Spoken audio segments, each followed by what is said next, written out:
479 of the BNSS। तो क्या है ये 479 जो है वो it says that maximum period for which under trial prisoners can be detained.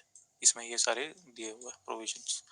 So let's see क्या है इसमें, what is the why is it in news. तो रिसेंटली जो होम मिनिस्टर है अपने, उन्होंने एम्फसाइज किया कि भाई ये जो अंडर ट्रायल प्रिजनर्स है इनको रिलीज करने का थोड़ा देखना पड़ेगा, जो कि जिसमें जैसे कि उसमें दिया है कि 1/3 ऑफ द मैक्सिमम, मतलब सेंटेंस, जो भी मैक्सिमम सेंटेंस होती है उसका 1/3 अगर वो ऑलरेडी जेल में सर्व कर रहे हैं तो वो कॉन्स्टिट्यूशन डे जो कि अभी रिसेंटली अभी आने वाला है 26 नवंबर को, 4 दिन बाद, तो उससे पहले इसको इम्प्लीमेंट कर दिया जाए।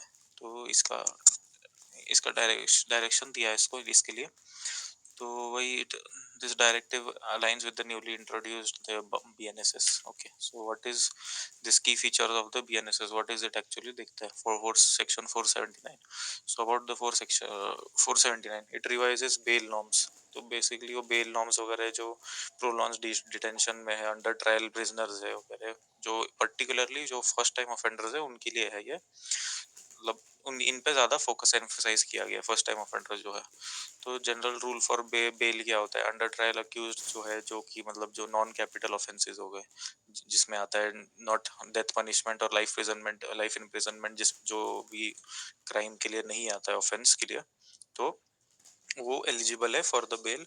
And if they have served half the maximum sentence of their offence, जो भी ऑफेंस उन्होंने किया ऑलरेडी, उन्होंने अगर अंडर ट्रायल है और वो लोगों ने आधा सर्व कर दिया तो उनको बेल कर दो। और इसमें एक और है कि ये कि the provision builds on the section 436A of the CrPC जो पहले था, हम सबको पता ही होगा, बीएनएस हुआ, which allows release after serving half the sentence। तो ओके, वही चीज दिया हुआ है इसमें। रिलैक्स स्टैंडर्ड, जो इसमें जो वही फर्स्ट टाइम ऑफेंडर जो है उनके लिए रिलैक्स स्टैंडर्ड्स दिए हुए हैं। जो फर्स्ट टाइम ऑफेंडर्स है defined as individuals without prior convictions must be released on bond after serving 1/3 of the maximum prescribed sentence. तो ये जो था अभी हमने पढ़ा 1/3 वाला जो पीछे पढ़े थे, तो वो फर्स्ट टाइम ऑफेंडर जो है उनके लिए 1/3 है। अगर 1/3 उन्होंने ऑलरेडी कर लिया और अंडर ट्रायल चल रहा है वो लोग, तो उनको भाई छोड़ दो सीधे। तो एक्सेप्शन जो है इसमें देख सकते हैं, it is not involve for multiple offences वगैरह अगर जिसने किया, या फिर pending investigations for other crimes जो है, तो उनके लिए वैलिड नहीं होगा। सिर्फ फर्स्ट टाइम के लिए 1/3 होगा, और जो नॉर्मली है वो हाफ हाफ जिसने सर्व कर दिया उनके लिए वो है। तो अभी देखते हैं स्टेप्स क्या क्या लिया है अपना सुप्रीम कोर्ट ने to ensure implementation of this retrospective application. In August 24 the court ordered that section 45 applies retrospectively to cases before the BNSS came into effect, जो कि 1 जुलाई 2024 है। तो इससे पहले जो जो हुआ है उसमें भी इम्प्लीमेंट होगा, ये अप्लाई होगा। तो इम्प्लीमेंटेशन मेजर्स वो ये जेल सुपरिटेंडेंट्स जो भी है are required to identify the eligibility of the prisoners. एक रिपोर्ट उनका कोर्ट को देना पड़ेगा उनको फटाफट करके रिलीज करने के लिए, जो जो ऐसे लोग हैं under trial prisoners. State governments and the union territories were directed to submit detailed affidavits, वही सारी चीजें on eligible under trial and their release status, ये सारी चीजें उनको प्रोवाइड करनी है स्टेट्स को, state governments and UTs. Recent development वही सारी चीजें as of October 29 only 19, as of October 24 है ये, only 19 of the 36 states have and UTs have complied with the court's directives. So on November 19 the court reiterated its directive prioritising the identification of women का, जो women under trial जो भी लोग हैं उनको prioritise करने के लिए बोला गया है कोर्ट ने, बेल एलिजिबिलिटी चेक करने के लिए उनकी पहले। तो इंडियाज अंडर ट्रायल पॉपुलेशन, इसमें कुछ कुछ डेटा है जिसको देख लेते हैं फटाफट। नेशनल क्राइम रिकॉर्ड्स ब्यूरो जो है NCRB prison statistics India 2022 report highlight कर रहा है स्ट्रैगरिंग पॉपुलेशन है, काफी प्रोपोर्शन है, मतलब जिसमें अंडर ट्रायल्स प्रिजनर्स बहुत ज्यादा है हमारे प्रिजन में। तो ओवरऑल नंबर्स क्या क्या देख लेते हैं। अब 5,73,00,000 जो 73,000 जो है 5,73,000 टोटल, इसमें से 4,34,75% जो है, मतलब almost 76% are under trials only. तो सर इतने परसेंट अभी अंडर ट्रायल ही प्रिजनर्स है हमारे। एक्चुअल जो कन्विक्टेड है काफी रेट, आगे एक चार्ट है उसमें देखता है। तो वही विमेन का है जो देखेंगे उसमें, तो 18,000 में से 18,000 है जो आउट ऑफ 23,000, वही सारे डेटा है इसमें। ओके, तो लॉन्ग टर्म डिटेंशन जो देखे वही 8.6 जो टोटल है, 8.6 जो है अंडर ट्रायल्स, उसमें से sorry around 8.6 under trials have been in prison for more than 3 years. 3 साल एज ऑफ December 31 8% तो 3 साल से ज्यादा ऑलरेडी रह भी चुके हैं जेल में। ये सारी रिपोर्ट्स है। और इसमें जो एक चैलेंज है, इसमें जो रिपोर्ट है ये फर्स्ट टाइम ऑफेंडर्स का डेटा नहीं देता है, जो कि क्रूशियल है इसके इफेक्टिव इम्प्लीमेंटेशन के लिए। तो दैट इज वन थिंग। तो यही सारा चीज है इसमें। तो ईजिंग प्रिजन ओवर क्राउडिंग ये सारा एक डेटा है, इसमें देख सकते हैं हम लोग 3 out of 4 prisoners are under trial in India.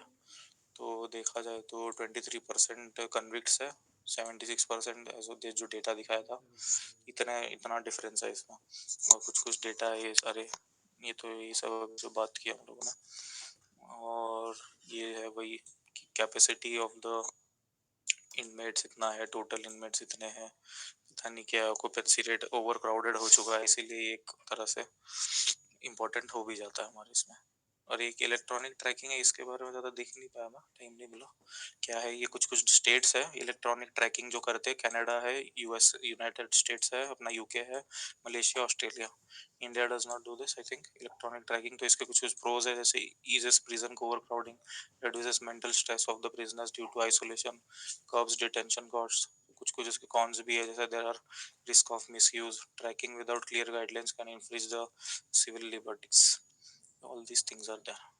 ये अरे डेटा वो का जो तो हॉलीवुड मूवी में नहीं लगाते हैं, हमको लगता है वो पैर के ऊपर के एनी टाइम लगाना पड़ता है जो हाँ, जो मुझे भी वैसे ही लग रहा था कि बॉडी के ऊपर कुछ लगाता है वो चिप काइंड ऑफ, ट्रैक करना पड़ता है कि वो ट्रैक करते रहेगा वो। तो ऐसे ही कुछ होगा वो। विल सी टू इट, कभी नेक्स्ट टाइम कवर कर लेंगे तो कर। ओके, इसका इंट्रो पेज नहीं डाला मैं आई थिंक। ओके, तो ये जो है सेकेंड न्यूज है अपना, जो कि जी मॉर्फ टनल है। इसका इंट्रो पेज डाल दूंगा बाद में। तो जी मॉर्फ टनल क्या है, why is it in news. October इसमें अक्टूबर 20 अक्टूबर को क्या हुआ था, सस्पेक्टेड मिलिटेंट्स अटैक कर दिया ये एप्को इंफ्रास्टेक में। ये इंफ्रास्ट्रक्चर कंपनी है जो कंस्ट्रक्शन काम कर रही है अभी जीमॉर्फ टनल का, जो श्रीनगर सोनामार्ग हाईवे को जम्मू एंड कश्मीर में है, ये टनल बन रहा है इसका कंस्ट्रक्शन। तो उसमें अटैक वटैक किया था, तो इसकी वजह से न्यूज में 7 वर्कर्स के वर्क किल्ड इन दिस। तो की इंफ्रास्ट्रक्चर प्रोजेक्ट है एक उस रीजन में, जम्मू एंड कश्मीर में। तो मतलब वही प्रीवियसली ऐसे कभी प्रोजेक्ट्स वगैरह इस पर टारगेट नहीं किया था मिलिटेंट्स ने, बट ये अभी नया शुरू कर दिया कुछ। तो इसमें देखते हैं about the seam of tunnel, it है 6.4 किलोमीटर टनल। इसमें क्या है फिर, ये जो है सोनामार्ग हेल्थ रिसोर्ट बोल के एक जगह है, सोनामार्ग स्पेसिफिकली टाउन है, वो कंगन टाउन को कनेक्ट करेगा in the central Kashmir Ganderbal district. ठीक है। तो ये लोकेटेड इन दिस ये गंगा क्या है, गगनगिर विलेज में है, अहेड ऑफ सोनामार्ग। सोनामार्ग और बेसिकली कंगन टाउन याद रखना है, ये दोनों को कनेक्ट करता है ये टनल।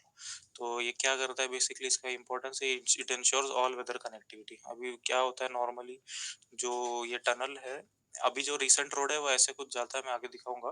उसमें एवलांचेस वगैरह काफी सारे होते हैं, उसकी वजह से ये रोड बंद कर देते हैं विंटर में, मोस्टली वो बंद ही रहता है रोड। तो इसीलिए अभी आगे है शायद पढ़ेंगे हम लोग। तो क्या, the tunnel is named after the Z shaped road है एक वहाँ पे, मैं दिखाऊंगा अभी। तो ये इसलिए इसको जी जी मॉर्फ टनल बोलते हैं। तो commencement of the products is of extra facts है। जी मॉर्फ टनल ओरिजिनली बीआरओ 2012 में ही शुरू हो गया था इसका बेसिकली। तो विच वाज इनिशियली अवॉर्डेड, फिर बाद में जाके नेशनल हाईवे अपना जो है national highways and infrastructure development इस कॉर्पोरेशन लिमिटेड, इसने टेक ओवर कर लिया इस प्रोजेक्ट को।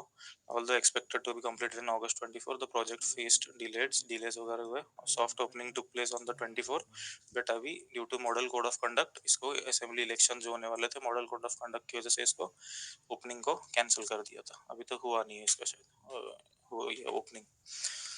तो इसका क्या है नीड फॉर द टनल देख लेते हैं। तो why is it needed, because ये एल्टीट्यूड बहुत हाई एल्टीट्यूड पे, एक तो 8,500 फीट पे है।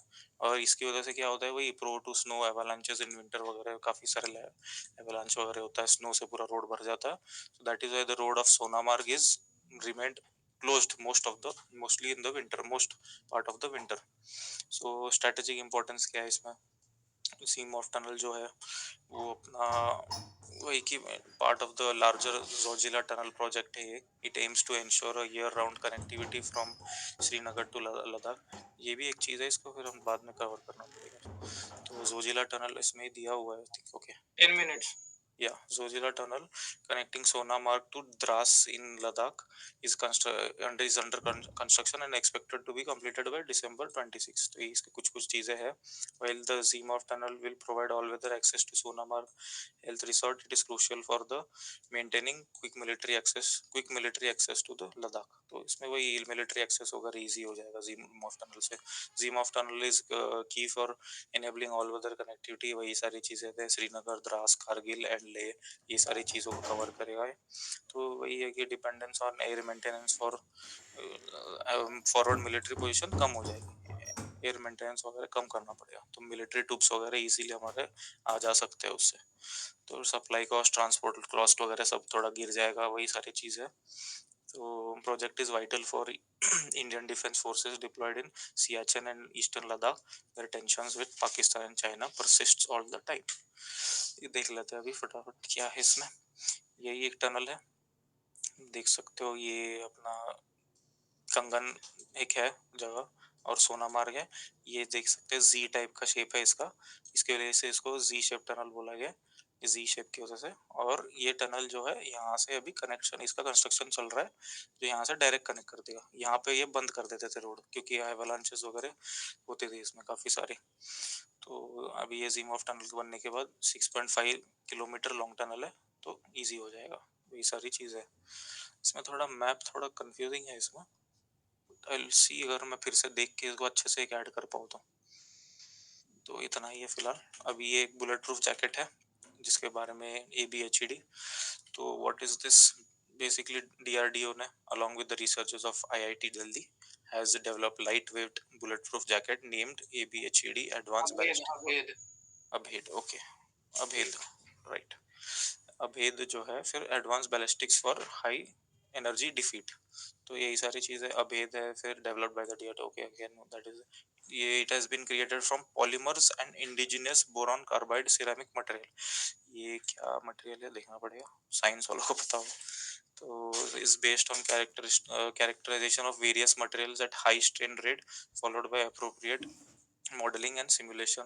So the new jacket is capable of mitigating highest threat levels and are lighter than maximum weight limits stipulated for the army. Light white है, protection mobility वगैरह enhance हो जाएगी इससे. फिर वही है, minimum possible weight of 8 kg, 9.3 for different BIS levels. ये सारे टेक्निकल फैक्ट्स है इसके बारे में. तो features, front end rear, all these things you can go through. I don't think ये उतना रिलेवेंट है. So these are only the things. So jacket has been classified as BIS level 5, BIS and level 6 by the Bureau of Indian Standards. So which issued standards for the bullet resistant jackets and ballistic shields for Indian Army. Okay, so that will be also ensures 360-degree protection वगैरह, modular armor plates that can be adapted and different missions and requirements. यही सारी चीजें. ये मुझे कोई बता, आदित्य बता पाएगा तो ये advance ballistics for high energy defeat क्या मतलब हुआ इसका? समझ नहीं पाया. वही उसका. देखो ये लोग क्या करता है, ये लोग मतलब एक पहले ये लोग अभेद बनाता, उसके बाद इसको ये लोग खोलता है. वही मतलब बैलिस्टिक्स तो उसी को कहते हैं ना, जो तुम्हारा गन से रिलेटेड जो होता है, मतलब गन या फिर जो भी एम्यूनिशन से रिलेटेड होता है. तो वही कि हाई एनर्जी मतलब बुलेट प्रूफ जैकेट है, हाई एनर्जी मतलब हमको लगता है कैलिबर होता है ना 7.62 या उसको रोकने के लिए बनाया गया होगा. हाँ, इसमें इधर ये लेवल्स था वगैरह हो गए उसको क्लासिफाई करते हुए, बराबर हाँ, उस जैसे हिसाब से. अब इसमें जैकेट को वही bureau of Indian standards level देता होगा कि ये BIS लेवल 5 है, BIS लेवल 6. अब ये BIS लेवल 6 है तो मे बी ये 7.62 को रोक पाता होगा. अब रोक तो नहीं पाता है, मतलब वो तो डैमेज तो कर ही देता, पर वो मतलब इसके पार मिनिमाइज नहीं जा करता पाता. होगा, वही. हाँ वही ठीक क्योंकि है. अब भाई 9.3 kg का भाई है, तो अब तो मतलब तब क्या ही अब बोला जाए. और 360 डिग्री प्रोटेक्शन भी है. हाँ तो वही पक्का वही होगा. और ये बोरॉन कार्बाइड सेरामिक मटेरियल है, तो वो पहले लोहे का प्लेट यूज होता था, अब बोरॉन कार्बाइड सेरामिक यूज कर रहा है, तो सेरामिक थोड़ा हल्का भी होता है. ओके. तो हमको तो वही लग रहा है.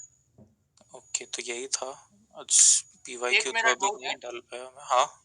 हाँ कि जो तुम BNS वाला प्रेजेंट किए, उसमें ये बता दो बस कि IPC में इसके लिए कोई था सेक्शन?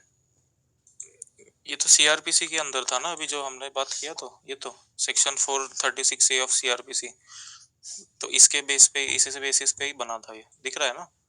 अच्छा अच्छा, ओ ठीक है, मेरे से मिस हो गया होगा, वही मिस। हाँ, ये हाईलाइट वाईलाइट कर दूंगा मैं, इंपॉर्टेंट फैक्ट्स आज हाईलाइट नहीं कर पाया अच्छा अच्छा, जल्दी, और बाकी सारा फिर जो भी एक मैप आप देख के मैं डाल दूंगा थोड़ी देर में, ठीक है और ठीक है। पीवाईक्यूज भी मिले तो मैं डाल दूंगा, थोड़ा लेट क्योंकि हम बनाऊंगा। नोट्स बनाएंगे तो इसी से पूरा, हम इसके अलावा फिर रेफर नहीं करेंगे ना कहीं, तो इसीलिए नहीं, पर पूछ लेते इसकी हैं। जरूरत क्या थी? हाँ? इसके ये सेक्शन 479 की जरूरत क्या है? 479 वही ना, इसने मैं जो बोला अभी कि ये जो maximum period for which under trial prisoners can be detained, तो जो अंडर ट्रायल प्रिजनर्स है ना, तो इसकी वजह से क्या हो रहा है कि ये काफी सारे, अभी जैसे डेटा हमने देखा 76% अंडर ट्रायल प्रिजनर्स ही है, इसकी वजह से वही हो रहा है कि ओवर क्राउडेड हो रहा है, कैपेसिटी हमारी इतनी है, फिर भी टोटल इनमेट्स ओ, इतने हैं, और इतना ओवर क्राउडिंग वगैरह हो रहा है, इशू हो रहा है, तो इसकी वजह से सरकार भी वही कोशिश कर रहा है कि इसको कम कर दे। एक तो और रीजन है, अभी इस पे एक बीबीसी का डॉक्यूमेंट्री भी आया था और बहुत सारा न्यूज चैनल्स भी इसको कवर किया था, और लोकसभा में बात हुआ था कि ऐसे बहुत सारे हमारे आज भी इंडियन सिस्टम इतना घटिया है कि हमारे बहुत सारे ट्रायल ऐसे प्रिजनर हैं जिनको मान लो कि अगर वो क्राइम किए रहते जिसके लिए वो अभी ट्रायल पे हैं, ठीक है, मान लो अगर वो प्रूफ भी हो गया होता ना, तो उनको जितना सजा मिलनी थी वो उसका ऑलरेडी डबल काट चुके हैं। हाँ, वही चीज मैंने इधर भी मेंशन किया था ना कि कितने हाँ, सारे जो अंडर ट्रायल प्रिजनर्स है, कहीं तो डेटा भी था यहाँ। तो वो लोग ऑलरेडी उससे ज्यादा सजा काट चुके हैं, मतलब वो लोग अभी तक जेल में हैं, उनका मुकदमा चल ही रहा है, मतलब अगर अब उनको जज सजा सुना भी दे तो उनको जितनी सजा मिलेगी वो उससे ज्यादा जेल में रह चुके हैं, लेकिन अभी तक उनका मुकदमा नहीं खत्म हुआ है, सोच लो। मतलब वही। जेल में अगर सड़ा देना झूठा इल्जाम लगा के, वैसे अब मान लो कि उसमें वो इनोसेंट निकल गया, तो वो जिस चीज के लिए एक्यूज हुआ था बेचारा, वो उससे ज्यादा सजा काट चुका है। वही है डेटा है, 8.600 ट्रायल्स ऑलरेडी, 3 साल से ज्यादा वो लोग बिता चुके हैं जेल में, देखो, दिक्कत प्रिजन यही है में। ना भाई, इंडिया में सिस्टम में ये एक बहुत बड़ा प्रॉब्लम है ना कि ब्यूरोक्रेसी तो ब्यूरोक्रेसी, जुडिशियरी सब सिस्टम बहुत ज्यादा पावरफुल है, मतलब एक नॉर्मल आदमी के लिए अपने लिए रेमेडी पा पाना बहुत मुश्किल होता है। ठीक है, अगर मतलब पुलिस के पास भी इतना पावर है और प्लस जुडिशरी के पास भी इतना, वो जुडिशरी ओवरबर्डनिंग का केस डाल के, मतलब वो देख ही लिए तुम निर्भया के केस में, उसमें क्या ही प्रूव होना था, लेकिन उसको करते करते 7 साल लगा दिए लोग, इतने हाईलाइटेड केस को। तो इंडिया में बहुत बुरी हालत है। ये वैसे तो सभी जगह पे है हालत, इतना टाइम लगना, देखो, यूएस में भी यही है, वेस्टर्न थोड़ा कंट्रीज में इफेक्टिव है। वेस्टर्न कंट्रीज में और यूरोपियन कंट्रीज में ये होता है ना कि वहां पे मतलब मीडिया कवरेज, वहां पे मीडिया क्रिटिसिज्म को लिया जाता है, यहाँ पे अगर मीडिया जुडिशरी के बारे में क्रिटिसाइज कर देगी ना, तो उस मीडिया के उसी के ऊपर वो लग जाएगा, क्या बोलते, कंटेम्प्ट ऑफ कोर्ट लग जाएगा। सबसे बेस्ट बोलो मिडिल ईस्ट का है क्या वो तो भाई। बहुत एक्सट्रीम है, कल भाई, सिर काट जाएगा और कुछ नहीं।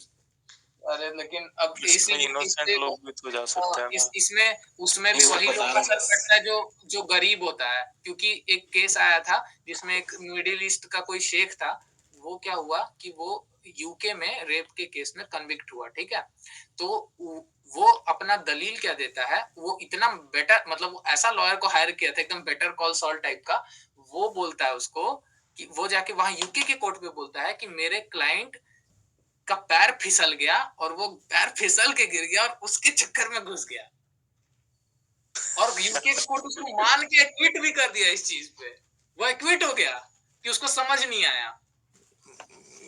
बाप रे, अरे और बहुत दिक्कत है, इंडिया में भी तो कितने फेक केसेस है ये हाँ, सब रेप के, तो बहुत इशू। वहां पे वो सोचो, मान लो किया भी हो तो दूसरे देश में भी बच जाते हैं, तो जिसके पास पैसा है भाई वो तो हर जगह बच जाता है।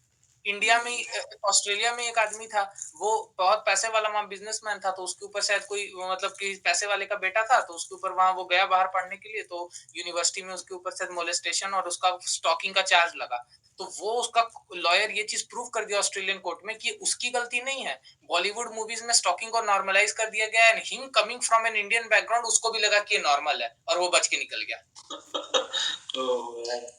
तो ये तो भाई ठीक है, ये तो मतलब ये तो वही बात है, जिसके पास जिसकी लाठी उसकी भैंस। एनीवेज, तुम स्टार्ट करो संगीतम। Okay okay.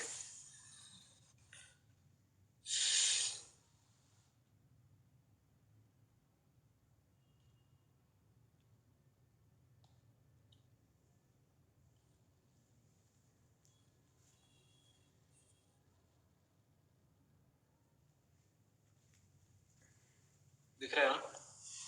हाँ, दिख रहा है। Okay, EnviStats India 2024। EnviStats India 2024 है क्या?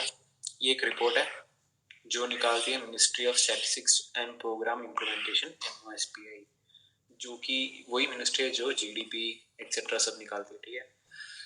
अब ये सितंबर 30 में आया हुआ एक रिपोर्ट है। रिपोर्ट का 7th एडिशन है, 7th कंसेक्यूटिव ईयर है, ठीक है। It is based on the internationally recognized system of environment economic accounting, SEEA framework, ठीक है।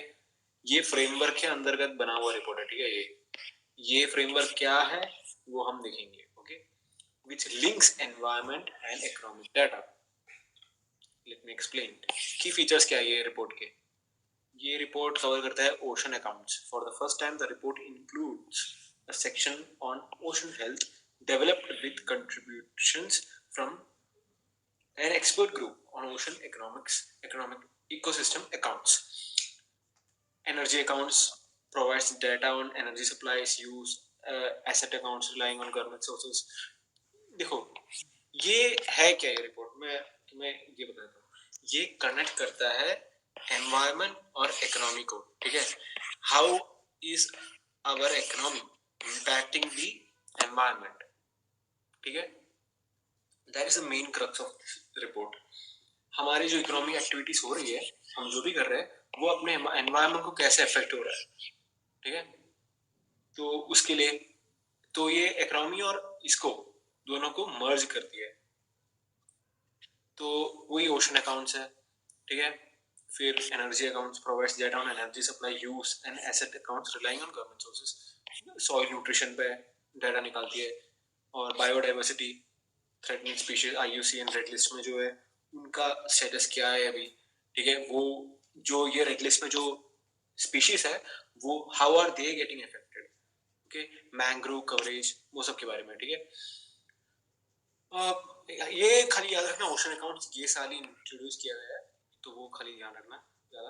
अब हाइलाइट्स क्या है, ये 2000 से मतलब 72% इंक्रीज देखा गया है 2000 से, किसमें?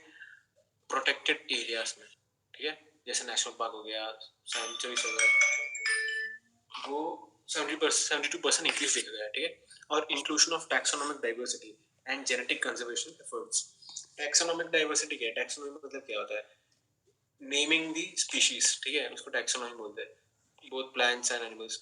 तो उसमें भी डाइवर्सिटी देखा है, कंजर्वेशन एफर्ट्स देखे हैं, डिटेल्स ऑफ की environmental components like water, forest, ecosystems. अब ये SWA फ्रेमवर्क क्या है, ठीक है। ये जो है रिपोर्ट, ये दो SWA फ्रेमवर्क के इंक्लूड करता है, ठीक है। दो फ्रेमवर्क को इंक्लूड करता है, एक सेंट्रल फ्रेमवर्क और एक इकोसिस्टम अकाउंटिंग फ्रेमवर्क। जो सेंट्रल फ्रेमवर्क है वो focus on environmental resources supporting economic activities, and the second one organises data on ecosystems and their services. अब ये है क्या, मैं बताता हूँ, ठीक है। System of environmental economic accounting is a method to connect the environment and the economy in a systematic way, ठीक है। It helps us understand how natural resources like water, forest, soil are used and affected by human activities such as farming, manufacturing and constructions, ठीक है। और ये framework में हम मतलब अपना काम करते हैं, सर्वे करते हैं, जो भी करते हैं, उसके बाद हम निकालते हैं ये रिपोर्ट, एनवी स्टैट्स रिपोर्ट, ठीक है। समझ गए? ये एक फ्रेमवर्क है which provides us how we should prepare the report, okay. क्या क्या चीजें ध्यान रखनी है वो सब ये फ्रेमवर्क प्रोवाइड करता है। अब मेन कंपोनेंट्स ऑफ SWA क्या है, मैंने बता दिया, सेंट्रल फ्रेमवर्क है which focus on specific natural resources like forest, water and minerals, ठीक है। Tracks how much of these resources we have, how much we used and how much is left, ठीक है। Example, measuring how much ground water is extracted from for farming each year, ठीक है। ये central framework में आता है। अब second framework में क्या है, looks at ecosystem as a whole like forest or rivers and benefits they provide such as clean water, air or water. Example, calculating the value of trees in reducing the air pollution. Okay, I hope you all understand that. Why is SWA important. It shows us how economic activities impact the environment, helps government to make better decision. वही हो सब है कैसा बेटा, tracks whether development is harming the environment or helping conserve it. ठीक है, तो report में खासकर यही है, 8% इंक्रीज देखा गया है मैंग्रोव कवरेज में from 2013 and 72% increase in protected areas since 2000. That's it, इतना ही रिपोर्ट में हाईलाइट. 7th एडिशन है, ठीक है. ये क्या है, कनेक्ट करती है इकोनॉमिक एक्टिविटीज को और एनवायरनमेंट को. That's it. थस कंक्लूजन क्या है, this report emphasizes sustainable resources management and provides a comprehensive environmental data framework for policy making. ठीक है, अब ये डाटा हमें जो मिला है उसके हिसाब से हम पॉलिसीज बना सकते हैं which can be helpful for the environment. For detailed insights you can explore sources. तो मैंने ऐसे ही था. अब ग्रीनिंग ऑफ एंटार्क्टिका, भाई ये में अक्टूबर में सितंबर में आया था कुछ, सबको पता होगा, बहुत न्यूज़ पे था, इसमें आर्टिकल भी आया था इंडियन एक्सप्रेस में. वही है, एंटार्क्टिका इज ग्रीनिंग, वाइट, पूरा वाइट है, ठीक है, उसमें कुछ कोई लिविंग भी है ही नहीं, ठीक है, अभी है पर. सो मोस्ट इनहैबिटेड कॉन्टिनेंट, ठीक है. अब the Antarctica peninsula has experienced a 10-fold increase in vegetation from less than 1 square kilometer 1986 up 12 square kilometer हो गया 2021. ठीक है, the rate of change in vegetation cover 2016-20 was ये इतना था, अब इतना हो गया, ठीक है, none of our business. Development of, अब इसमें मेन क्या है, मॉस इकोसिस्टम डेवलप हुआ है, ठीक है, वहाँ पे, which can lead to organic soil formation and higher plant colonization. It raises concern about the potential introduction of non-native species and invasive. Mosses are pioneer species that start ecological succession. ठीक है, moss growth दिखा गया है, अब धीरे धीरे वहाँ पे सॉइल प्रोड्यूस होगा. ये मॉसेस क्या करेंगे, हमने सॉइल फॉर्मेशन पढ़ा होगा, ठीक है, तो सॉइल फॉर्मेट में क्या है, मॉसेस सॉइल प्रोड्यूस करेंगे रॉक्स को ब्रेक डाउन करके. अब वो सॉइल में सपोज कोई बर्ड या एनिमल या सी से ही, ठीक है, सपोज एक नॉन इन्वेजिव एक स्पीशीज आ रही है, मतलब नॉन नेटिव स्पीशीज आ रही है, सीडलिंग आ रहा है, वहाँ पे आएगा, उसको सॉइल मिलेगा, और वहाँ पे क्लाइमेट ऐसा होगा, क्लाइमेट ऑलरेडी वार्म हो रहा है, तो वहाँ से एंटार्क्टिका क्या होना चालू करेगा, ग्रीन होना चालू कर देगा, वेजिटेशन ग्रो होना चालू कर देगा वहाँ पे. ठीक है, ecological succession study, gradual change species की. The greening is likely due to accelerated global warming in the region, which has been heating up 5 times faster than the global average. Global जो average है उससे 5 times faster बढ़ रहा है Antarctica में. ठीक है, the Antarctic Peninsula ice sheet is sensitive to climate change due to its small size. ठीक है, this one by the suggests as glaciers recede, more landforms becomes available for colonization of plants.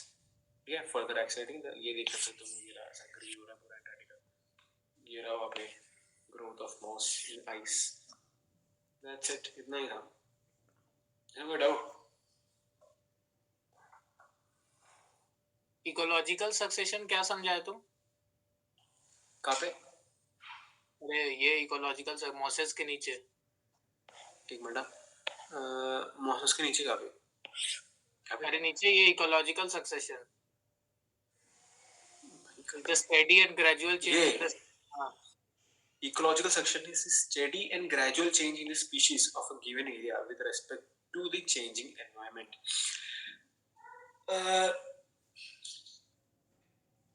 अब कैसे बताओ, ecological succession, gradual change in the species with respect to changing environment. अब यार समझ जाओ यार, environment जैसे change हो रहा है, ठीक है, तो उसके हिसाब से species are getting adjusted, they are adapting to the changing environment. ठीक है, अब यहाँ पे जो मॉसेस ग्रो होना चालू किया है, ठीक है, they will develop a tolerance towards ice, towards colder temperature. समझ रहे हो, वहाँ पे जो मॉसेस की जो स्पीशीज डेवलप होगी, they will be more tolerant to ice, more tolerant to cold temperature. हाँ, बस वही है, जो स्पीशीज है वो अडेप्ट होके डेवलप होना चालू करेगी वहाँ पे. पीवाईक्यू नहीं है इसमें कुछ, ये तो न्यूज़ था, मुझे इसमें कुछ मिला नहीं वैसे. ये दोनों मतलब एक रिपोर्ट है, ठीक है, एक रिपोर्ट है और एक तो अभी का न्यूज़ है. ठीक है, मुझे थोड़ा एनालिटिक टॉपिक दोगे तो मैं बिल्कुल बनाऊंगा पीवाईक्यूज, पर इसमें अभी क्या बनाऊंगा? अरे कुछ भी इन्वायरमेंट से रिलेटेड डाल देते ना तो ठीक रहता। इसमें कोई डाउट है क्या? किस में? इन्वेस्टेट्स। एनवी स्टैट्स में बस और कुछ नहीं, बस ठीक है। हाँ ओके ठीक है, फिर हम प्रेजेंट करते हैं तब। इसको भेज देना भाई, बढ़िया था।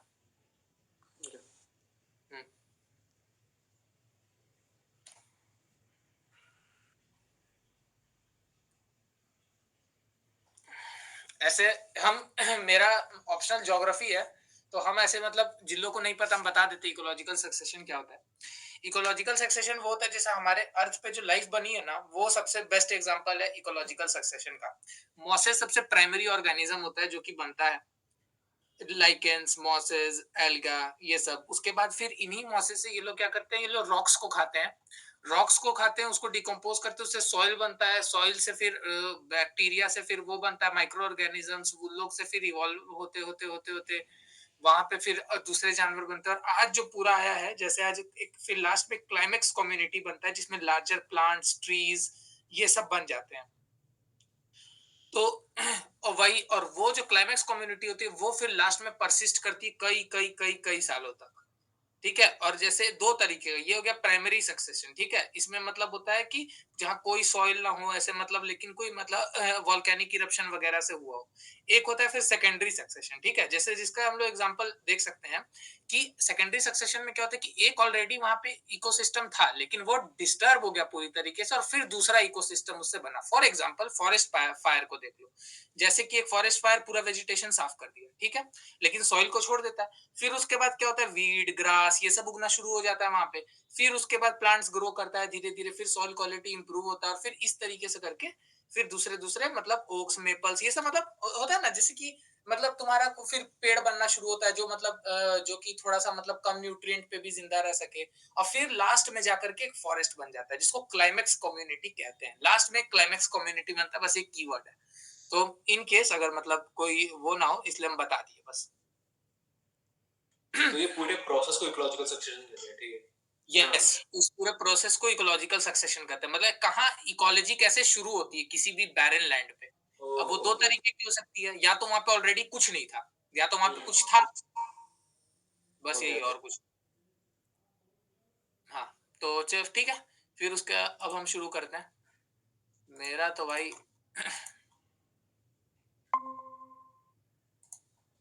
पता नहीं। हाँ, चलो, मैं दिख रहा होगा सबको टॉपिक? दिख रहा है ना? हाँ दिख रहा है। ओके, ठीक है भाई, इसमें फिर से हम जल्दी जाएंगे। ये आज फिर से हम वेदर फोरकास्टिंग को किए हैं। तुम लोग को भी लग रहा होगा कि रोज रोज वेदर फोरकास्टिंग ही क्यों कर रहा है, क्योंकि इसके पीछे रीजन है, 150 साल हो चुका है आईएमडी को इस साल, ये हमको आज ही पता चला। तो इसलिए हम ये सोचे कि क्यों ना फिर इसको अच्छे से डिस्कस कर ही लेते हैं।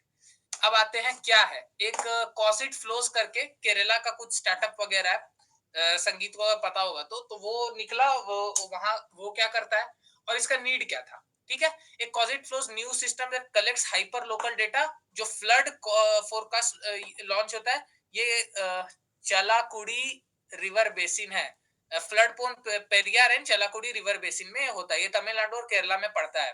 अगर हम गलत होंगे तो भाई संगीत हमको सही कर देना, वहां उधर का थोड़ा मतलब हमको आइडिया नहीं है, जो वर्ड है हम उसी पे ले रहे हैं बात को।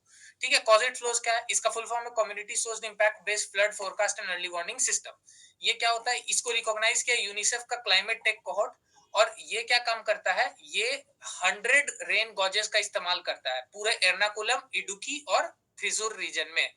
ठीक है, I am sorry if I am pronouncing it wrong. Okay, 100 rain gauge से ये लोग मिलकर के कर लेता। अब 100 रेन गॉज यहाँ बहुत हो जाता है क्योंकि ये बहुत हाइपर लोकल डेटा को कलेक्ट कर रहा है। हाइपर लोकल डेटा मतलब तुम लोग समझ सकते हो कितना छोटा होता है, अभी हम तुम लोग को दिखाते हैं 1 मिनट में। ठीक है, ये क्या होता है, ये rainfall, river, tidal, ground water levels को, मतलब ये क्या करता है, स्टूडेंट, औरतें, यूथ, ये लोग मिलकर के इस डेटा को कलेक्ट करते हैं। ठीक है, ऑन वॉलेंट्री बेसिस। ठीक है, अपने इनके घर पे ले जाके लगा देता है। ठीक है, किसी के स्कूल में लगा दिया, किसी प्राइमरी स्कूल में लगा, ऐसे करके। और फिर वहां पर ये जो सारा डेटा कलेक्ट होता है ना, इन लोगों को थोड़ा कुछ इंसेंटिव भी मिलता होगा या नहीं मिलता होगा, आई डोंट नो, लेकिन इसके बाद क्या करता है, फिर ये सारा डेटा अपलोड होता है वेब पोर्टल पे। फिर वहां से ये लोग सिमुलेशन वगैरह यूज करके इसको पब्लिश करता है। ठीक है, अब ये क्या काम करता है, इसका नीड क्या था? देखो जो गवर्नमेंट डेटा होता है ना वो बहुत टाइम टाइम पे आता है, और अभी जैसा हम लोग का हालत हो चुका है तुम देख ही रहे हो, कभी मतलब कहीं पर भी कुछ भी हो जा रहा है, तो ये जो डेटा में गैप आ रहा है उसको भर देगा। पहली बात तो इसमें क्या होगा, कम्युनिटी पार्टिसिपेशन होगा, अवेयरनेस होगा, और हाइपर लोकल डेटा क्या होगा, नेचुरल डिजास्टर से भी फाइट करने में मदद करे। क्योंकि जो वायनाड में अभी आया था लैंडस्लाइड, तुम देखोगे बहुत लोकलाइज्ड इवेंट था पूरे केरला में। ऐसा मतलब उसको न्यूज चैनल ऐसे कवर कर रहा था, और मतलब with all due respect to mister Rahul Gandhi, पर वो ऐसे कवर कर रहे थे जिससे दुनिया में तो नेचुरल डिजास्टर आ गया। पूरे वायनाड को भी वो इफेक्ट नहीं किया था ठीक से। ठीक है, लेकिन ऐसा बहुत छोटे छोटे स्केल पे बहुत बड़ी बड़ी चीजें आ रही हैं। तो इसलिए अगर ऐसा होता है तो जरूरी हो जाता है। अब जैसे देखो क्या करता है, पिन पॉइंट करता है वेदर कंडीशन को लोकलाइज्ड एरिया में। अब क्या होता है, इसका करंट फोरकास्टिंग लेवल क्या है? करंट फोरकास्टिंग लेवल में हमारा आईएमडी है जो कि वेदर फोरकास्टिंग करता है डिस्ट्रिक्ट लेवल तक पे। अभी तक हमारा वेदर फोरकास्टिंग हो रहा है। ठीक है, अब ये हम लोग को नेशनल वेदर फोरकास्टिंग सेंटर से मिलता है।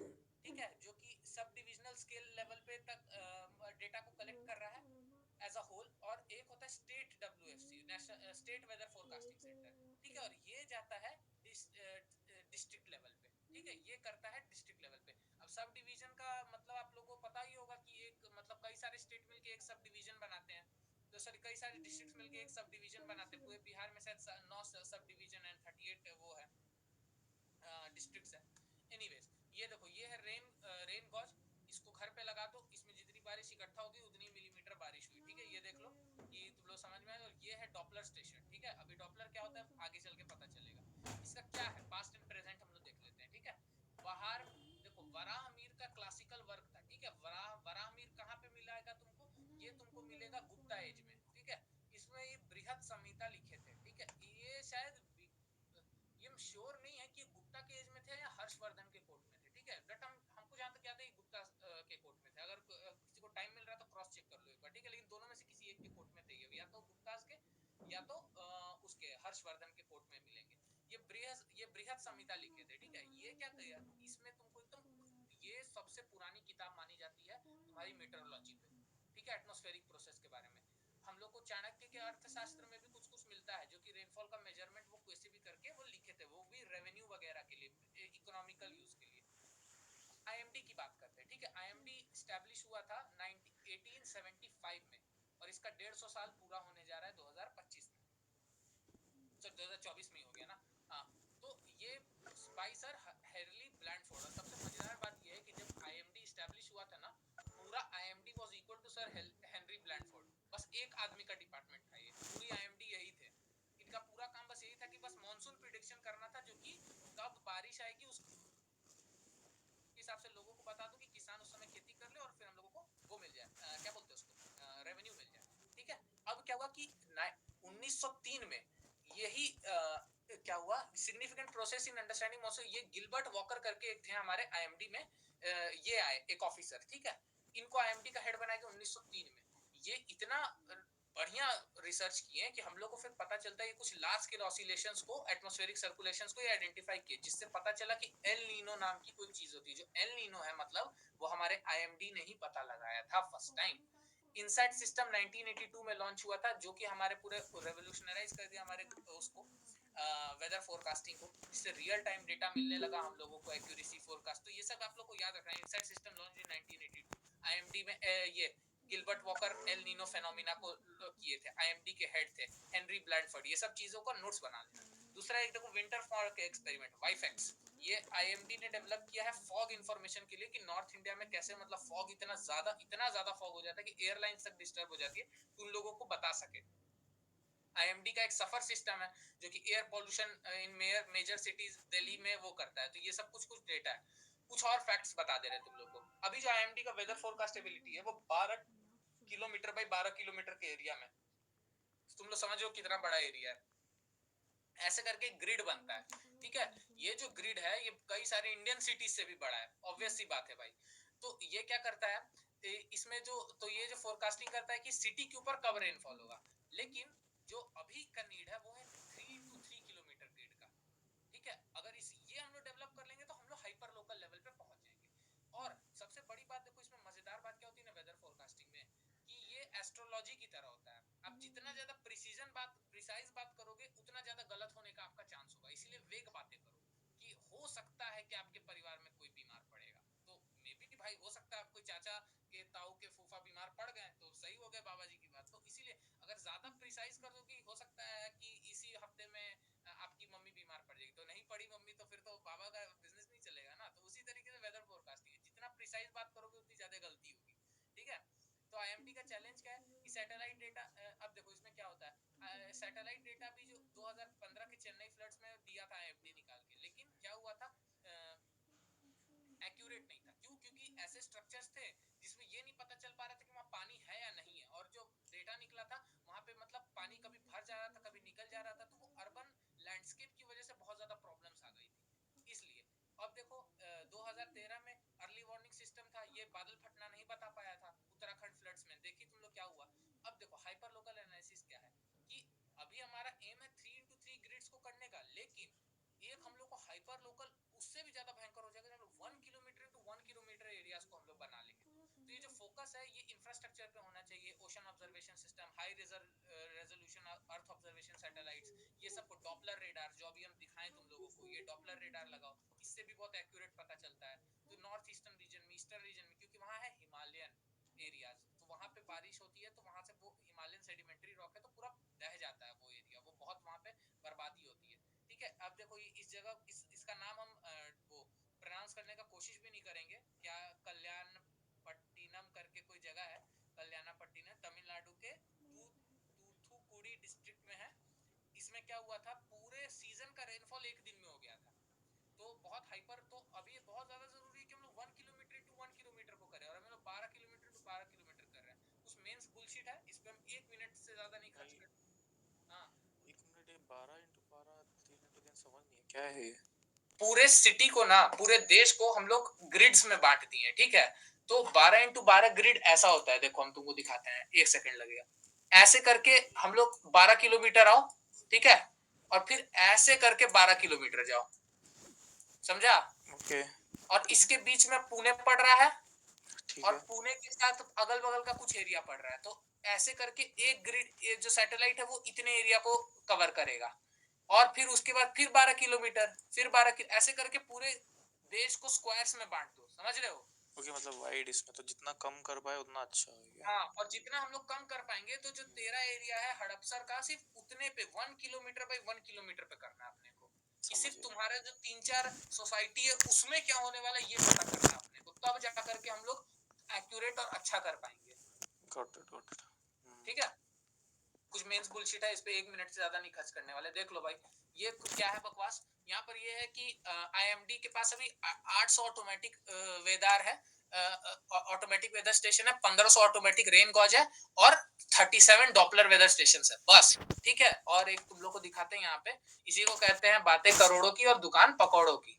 ये क्या है, प्रॉमिसिंग स्टेप। अभी देखो एक विंड्स पोर्टल लॉन्च किया था जिसमें इन लोग का प्रोग्राम है कि 2 लाख से ज्यादा ground station, automatic weather station और एआरजी इंस्टॉल्ड होगा। अभी कितना है, मुश्किल से 800 नहीं है, और बात कर रहे हैं 2 लाख करेंगे, ठीक है, 2-3 साल में। तो आई डोंट नो कैसे करेंगे, बट एनीवेज इसका क्या है, अभी रिक्वायरमेंट हमारी क्या है कि कम से कम 3 लाख हो, ये हमारी रिक्वायरमेंट है। इन अभी लोगों ने 2 लाख का लेके चला, और डॉपलर वेदर कम से कम 70 चाहिए अभी अपने आप को, ठीक है।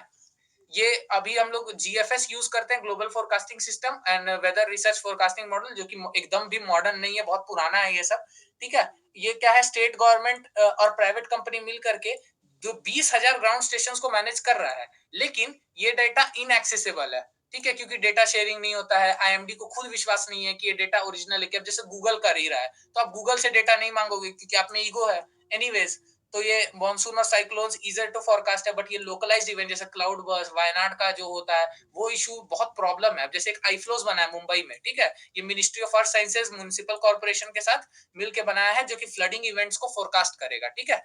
अब ये मुंबई फ्लड ऐप है, ये भी वही काम करता है, फ्लड मॉनिटरिंग सिस्टम को प्रिड आवरली एंड डेली फ्लड्स, मतलब बारिश जितना होना उसको करता है। आईआईटी बॉम्बे मिलकर के बनाया है एचडीएफसी अर्गो के साथ। तो ये सब कर रहे हैं लोग काम, लेकिन आईएमडी उसको एक्सेप्ट नहीं करता है। अभी अर्थ साइंसेज के अंदर ही आईएमडी आता है, पर आईएमडी इसको यूज नहीं करेगा ना, ये प्रॉब्लम हो जाता है। अब देखो इसका सिग्निफिकेंस क्या है, वही सारा ये तो हम कट पेस्ट है, वही underscore India climate resilient, better traffic management हो जाएगा, सेफ गार्ड एग्रीकल्चर एक्टिविटी, उसके बाद तुम्हारा डिजास्टर प्रिपेयर्डनेस हो जाएगा, मौतें कम होगी, प्रिसाइज वेदर मिलेगा, अर्ली वार्निंग हो जाएगा, यही सब हो जाएगा।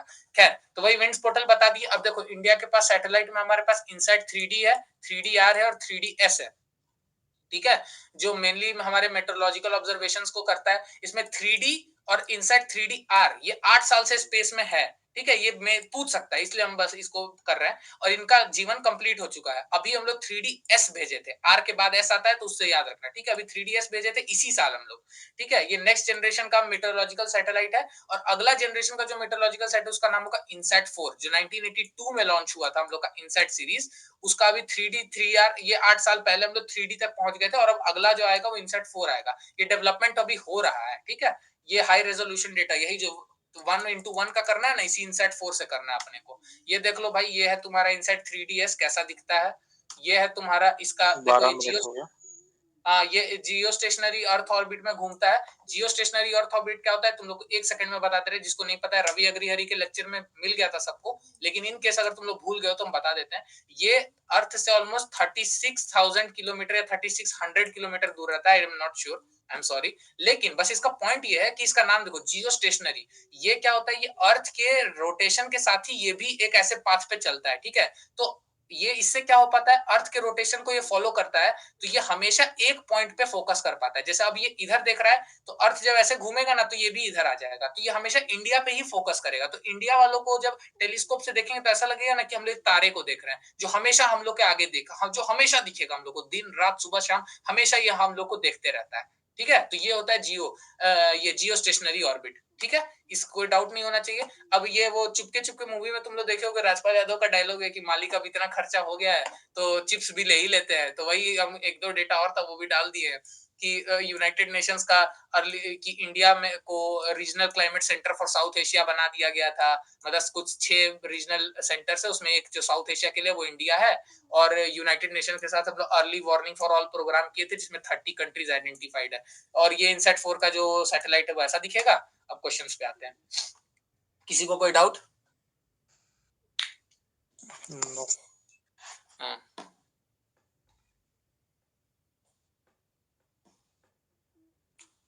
बना दो इसको, जल्दी से बना दो एकदम।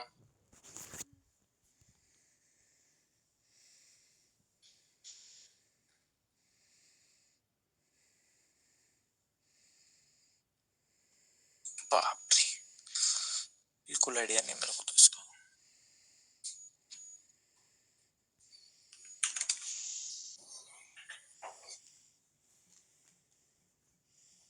हो गया?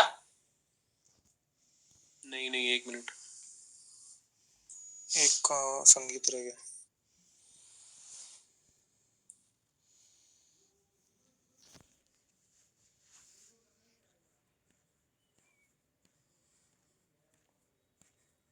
हो गया।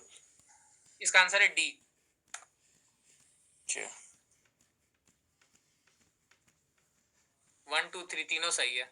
मीथेन हाइड्राइड जो होता है ना, ये अंटार्कटिक में मिलता है, इसको हम लोग वो भी कहते हैं, वो अरे एक पीट पीट, वही ग्लोबल वार्मिंग होगा तो बर्फ पिघलेगी, तो इसमें मीथेन हाइड्राइड जो डिपॉजिट्स में, इसमें से मीथेन गैस निकलना शुरू हो जाएगा गर्म होके, फिर मीथेन हाइड्राइड तो आर्टिक टुंड्रा में मिलता है, और मीथेन एटमॉस्फेयर में ऑक्सीडाइज होगा। मीथेन का फॉर्मूला होता है CH4। CH4 को जब हम लोग ऑक्सीजन देते हैं O2, तो हाइड्रोजन रिप्लेस हो जाता है और ये CO2 बन जाता है, बस यही होता है। और इधर जो H4 है ये निकल के H2O बन जाएगा तुम्हारा। एनीवेज,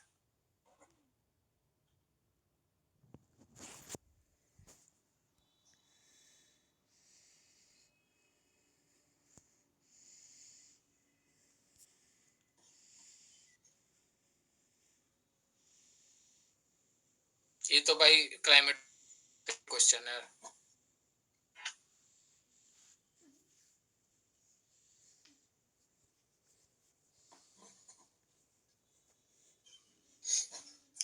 जल्दी से बना दो भाई।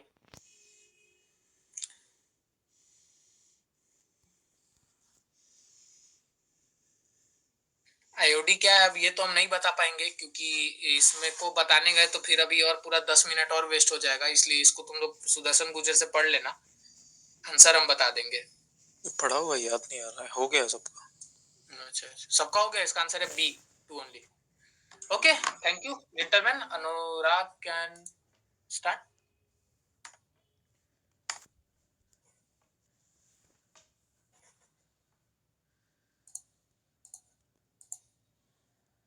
भाई मेरा रेडी नहीं है भाई।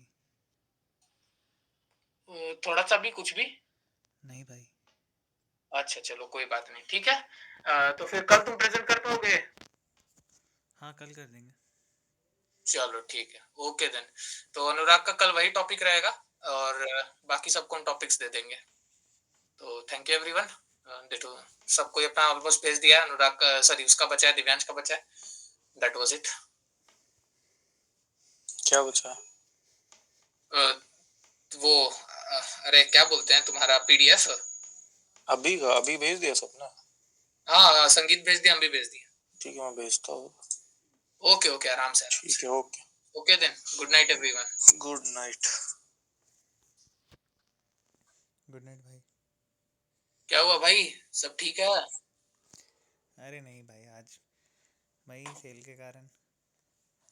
हाँ हमको लगा ही, वो तुम जब बोला तो कि लग रहा है आज तुम्हारा दिन अच्छा नहीं हुआ काम पे। मैं दिन 2-3 दिन से अच्छा ही नहीं जा रहा। हमको तो लग रहा है हमको देखना पड़ेगा, पापा से पूछना पड़ेगा कि क्या ऐसा हो गया है, एकदम ख़राब चल रहा है। एक दिन अच्छा होता है तो अगला दिन पूरा ख़राब। अच्छा, अभी तो बहुत देखिए। ज्यादा बोल रहा था क्या तुम्हारा एम्प्लॉयर?